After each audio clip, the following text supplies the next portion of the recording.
Welcome to UAS News Network, where we bring you the top 10 news from around the world today.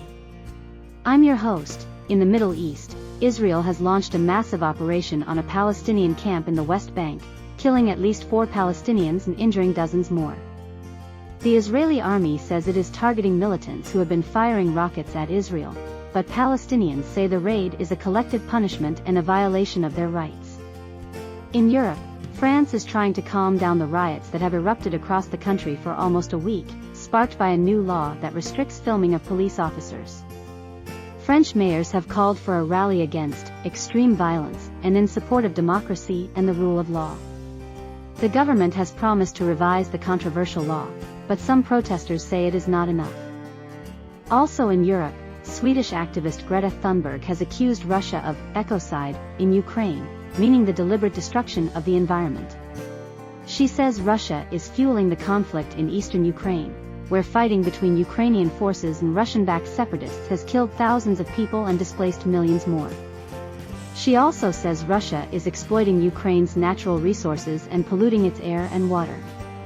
In Asia, South Korea is cutting down on the difficulty and length of its college entrance exam, which some blame for a fertility rate crisis. The exam, known as Sunyum, is a highly competitive and stressful test that determines the future of millions of students every year. The government hopes to reduce the pressure on students and encourage them to pursue their passions and interests. Also in Asia, the Dutch king has apologized for his country's historic role in slavery during colonial times. King Willem-Alexander expressed deep regret for the excruciating suffering and injustice inflicted by the Netherlands on millions of people in Africa, Asia, and the Americas. He made the remarks during a state visit to Indonesia, which was once a Dutch colony. In space, a mission aiming to unravel the universe's biggest mysteries has begun. The European Space Agency launched a telescope that will map the dark matter and dark energy that make up most of the cosmos. The telescope, called Euclid, will observe billions of galaxies and measure how they are affected by these invisible forces that shape the universe. In Africa, at least 48 people have died in a road accident in western Kenya, officials say. A bus carrying wedding guests collided with a truck on a highway, causing a huge fireball. The bus was reportedly overloaded and speeding when it hit the truck. The authorities have launched an investigation into the cause of the accident. Also in Africa, a teen who was lost for over 2 days in Canada's wilderness has been rescued by a helicopter.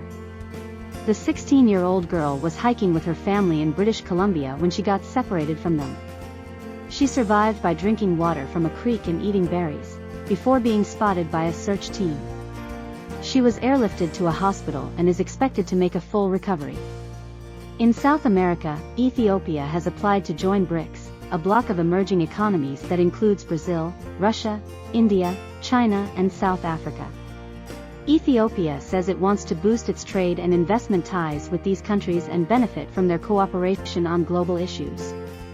Ethiopia is one of the fastest-growing economies in Africa and has ambitions to become a regional power. And finally, one of the world's largest festivals of black culture is devoting a day to Nollywood for the first time. The Pan-African Film and Television Festival of Ouagadougou, or FESPACO, will showcase films from Nigeria's booming movie industry. Nollywood is the second largest film producer in the world after Bollywood and has a global audience of millions. That's all for today's news roundup. Thank you for watching UAS News Network. Stay tuned for more updates.